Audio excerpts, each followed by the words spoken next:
Hello good morning मेरे प्यारे साथियों स्टूडेंट्स, कैसे हैं आप लोग। मैं आशा करती हूँ कि आप लोग अच्छे होंगे, स्वस्थ होंगे, मस्त होंगे और खूब मन लगाकर पढ़ाई करते होंगे। मैं अंशु आप लोग का स्वागत करती हूँ अपने यूट्यूब चैनल अमन एकेडमी मिशन परिवार पे। हमने पिछली 2 क्लासेस में इतिहास के बारे में पढ़ा और भूगोल के बारे में पढ़ा था।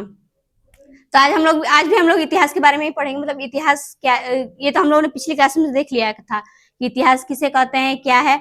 और उसमें कुछ हमने जान लिए थे यूरोप में राष्ट्रवाद के बारे में, जिसमें हमने पढ़ा था यूरोप में राष्ट्रवाद और यूरोप का एक कौन सा देश है, कहाँ का है, और राष्ट्रवाद के बारे में। तो हम लोग आज इसके आगे देखते हैं कि क्या यूरोप में राष्ट्रवाद के लिए क्या क्या हुआ, कौन कौन से क्रांति हुई, कौन कौन से संघर्ष हुए, उसके बाद कैसे फ्रांस को आजादी मिली, यूरोप को आजादी मिली। तो देखते हैं अपना पहला चैप्टर, यूरोप में राष्ट्रवाद। पिछली क्लास में हम लोगों ने पढ़ा था इतिहास के बारे में, इतिहास क्या है। दूसरा हमने पढ़ा था कि इतिहास के जनक कौन है, इतिहास के जनक कौन है। तीसरा हमने पढ़ा था राष्ट्रवाद क्या है।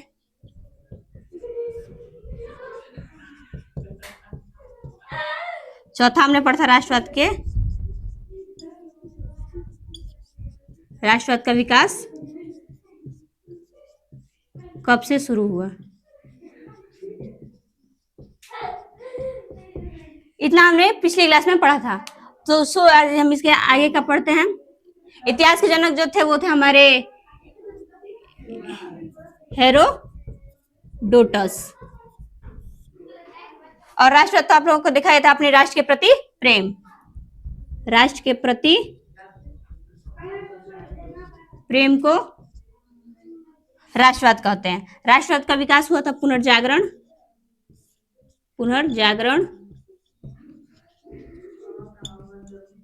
काल से। पुनर्जागरण काल जो शुरू हुआ था हमारा, हुआ था 14वीं शताब्दी से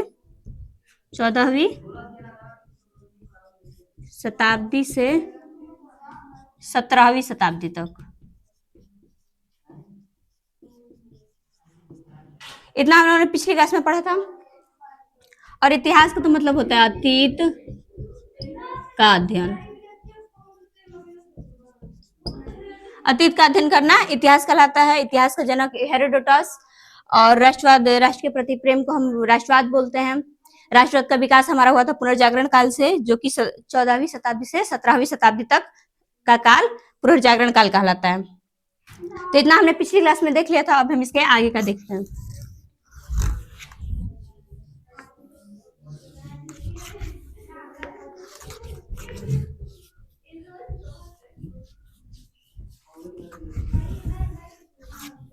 हमने देखा था यूरोप में राष्ट्रवाद। यूरोप जो है एक हमारा महादेश है। और राष्ट्रवाद तो आपको अभी बताया गया, देश के प्रति प्रेम। जो पुनर्जागरण काल हमारा चालू हुआ था, पुनर्जागरण, वो हुआ था हमारा 14वीं शताब्दी से 17वीं शताब्दी तक।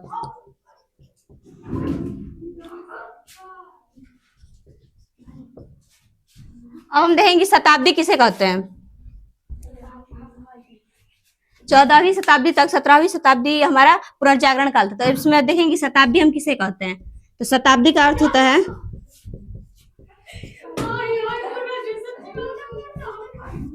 100 साल के समूह को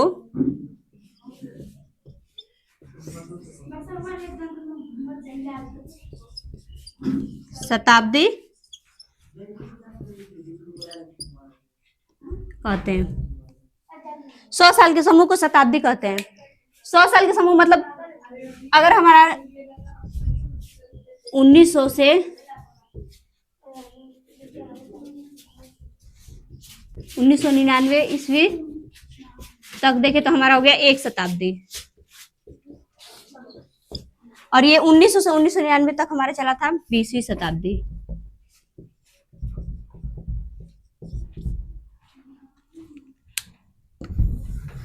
इतना आप लोग को समझ में आया होगा।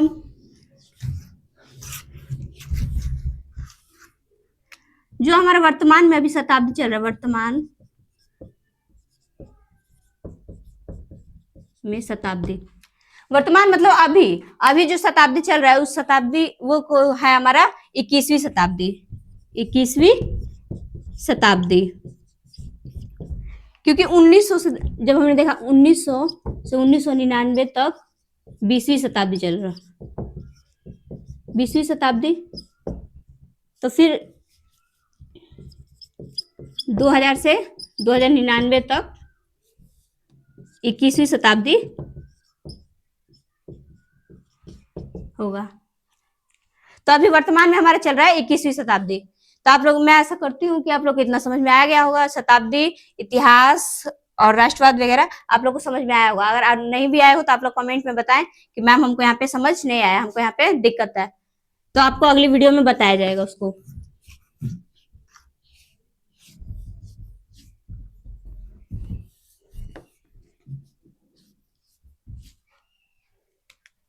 इसके आगे हम पढ़ते हैं फ्रांसीसी क्रांति।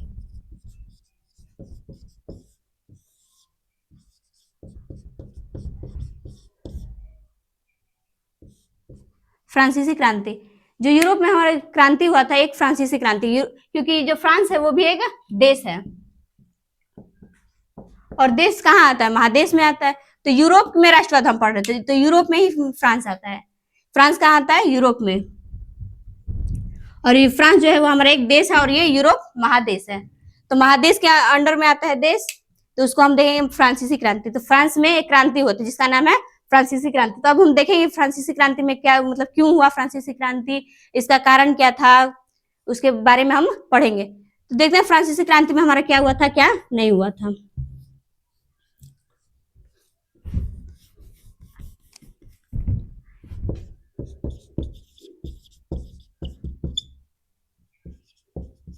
फ्रांसीसी क्रांति का जो शुरुआत हुआ था वो हुआ था हमारे 1789 ईस्वी में, 1789 ईस्वी में फ्रांसीसी क्रांति की शुरुआत।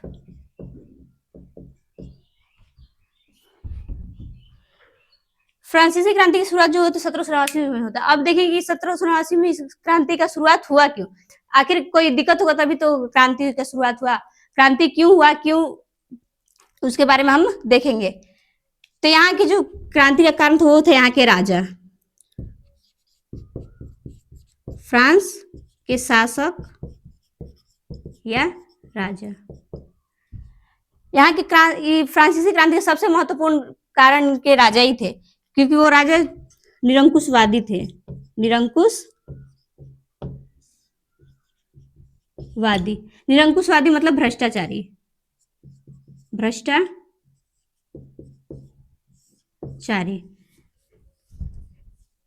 जिसका नाम था लुई 16वां। लुई 16वां जो था वो एकदम निरंकुशवादी था, भ्रष्टाचारी राजा था, क्योंकि ये किसी का बात नहीं मानता, ये सिर्फ अपना मतलब राजा है तो हम जो कहेंगे वही कर रहे हैं। मतलब इन लोग इसका मेन था कि हम निरंकुशवादी रहेंगे, हम भ्रष्टाचारी रहेंगे, हम जनता को नहीं करेंगे, हम राज तो करेंगे लेकिन हम जनता के लिए कोई भी काम नहीं करेंगे, हम सिर्फ अपना देखेंगे। तो ये जो था ये निरंकुशवादी था और भ्रष्टाचारी था। तो इसकी वजह से यहाँ की जनता को प्रॉब्लम होने लगा कि ये मेरा काम नहीं कर रहा है, सिर्फ अपना काम कर रहा है। तो कोई भी है, अगर हम लोग का अभी भी नेता है तो हम 5 साल के बाद उसको हटा देते हैं, अगर वो हमारा काम ना करे तो हम चुनाव के टाइम उसको 5 साल के बाद हटा देते हैं। लेकिन उस टाइम था वहां पे राजतंत्र, तो राजतंत्र में ये राजा था, तो राजा ये काम नहीं करता, अगर इसको हम हटा भी दें तो इसके बाद इसका बेटा बन जाएगा, और इसका बेटा बनेगा, इसके बेटे का नाम था लुई 17वां, ये 16वां था, लुई 16वां, तो इसके बेटे का नाम था लुई 17वां।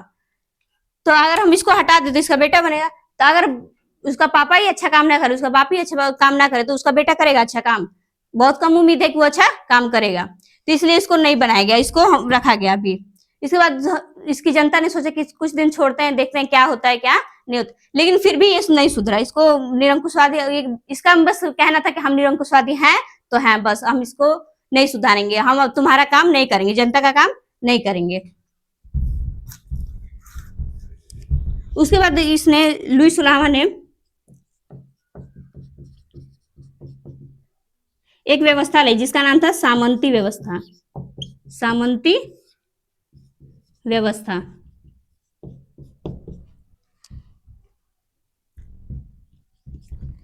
लुईस रावत जो था उसने लाया एक अपना व्यवस्था सामंती व्यवस्था। सामंती व्यवस्था में ये था कि अगर उसके गांव में किसी का भी अगर मान के चलो 100 बीघा खेत है, ठीक, अगर इसको पता चल गया कि यहाँ पे मेरे गांव में इस आदमी के पास 100 बीघा खेत है, तो वो क्या करेगा, वो जाएगा अपनी सामंत को भेजेगा। सामंत मतलब जमींदार। सामंत को हम बोलते हैं जमींदार।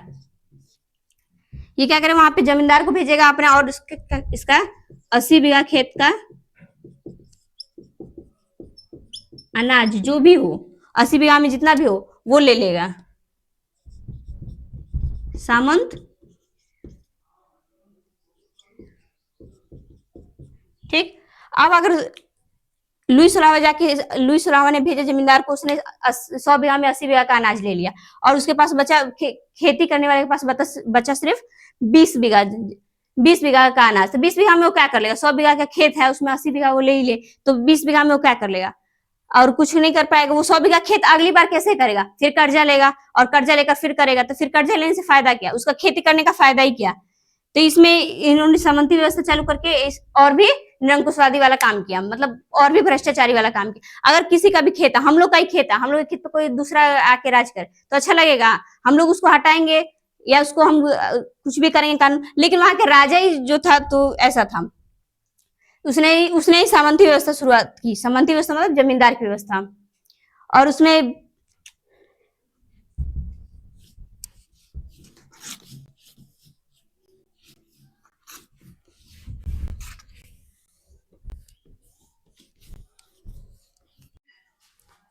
तो अभी हमने देखा फ्रांसीसी क्रांति के बारे में। फ्रांसीसी क्रांति के बारे में इसका मेन था जो कि इसका शुरुआत हुआ 1789 ईस्वी में। फ्रांसीसी क्रांति का शुरुआत हुआ 1789 ईस्वी में, और इसका कारण फ्रांसीसी क्रांति के मुख्य कारण जो था वो था यहाँ का राजा लुई 16वां या फ्रांस का राजा या शासक। फ्रांसीसी क्रांति का मुख्य कारण वहां के राजा था, क्योंकि ये जो था ये था निरंकुशवादी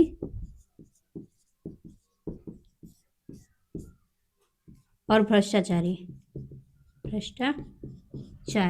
निरंकुशवादी मतलब इसके कोई अंकुश नहीं था, ये अपनी बात पे कोई भी अंकुश नहीं रहा था, जो कह दिया वो करना है तो करना है। इसका यही था कि मैं जो बोलूं वही हो। और इसने और भी अच्छा जो काम किया वो था एक सामंती व्यवस्था। सामंती व्यवस्था को लागू करके इसने और भी अपना निरंकुशवादी वाला भ्रष्टाचारी वाला काम और आगे बढ़ा दिया, और जिससे किसान परेशान हो गए। और कोई भी किसान परेशान होगा, अगर उसका 100 बीघा खेत है उसमें आप 80 बीघा ले ये लो, तो उसका क्या बचेगा, 20 बीघा बचेगा। 20 बीघा में वो क्या कर लेगा, कुछ भी नहीं कर पाएगा। और उसको 100 बीघा के जो भी अगर लिया हो किसी से तो उसको कर्जा देना पड़ेगा ना, तो कर्जा वो 20 बीघा में दे देगा। 100 बीघा का खेती करे और 20 बीघा में दे देगा, वो उसका कर्जा नहीं दे पाएगा। तो इससे किसान परेशान हो गए सामंती व्यवस्था से। तो ये था हम लोग का फ्रांसीसी क्रांति के बारे में। तो आज के लिए इतना ही काफी। और आप लोग के लिए हम लोगों ने पिछले 2 वीडियो डाल दें, उसको भी देखिए, उसको भी सब्सक्राइब कीजिए। और उसमें आप लोगों ने कमेंट बहुत कम किया है और लाइक भी बहुत कम हुआ है, आप लोगों ने बहुत कंजूसी की है उसके लिए। तो आप इसको शेयर कीजिए अपने दोस्त के पास, फ्रेंड के पास। वो मतलब फ्रेंड है तो वो भी पढ़े, हम भी पढ़े। फ्रेंड्स किस लिए होता है, हम लोग फ्रेंड्स किस लिए बनाते हैं, इसीलिए कि वो भी आगे बढ़े और हम भी आगे बढ़े। तो आज के लिए इतना काफी है, और हम अगली वीडियो में इसके आगे का देखेंगे, फ्रांसीसी क्रांति के आगे का ये अगली वीडियो में हम देखेंगे। जय हिंद, जय भारत।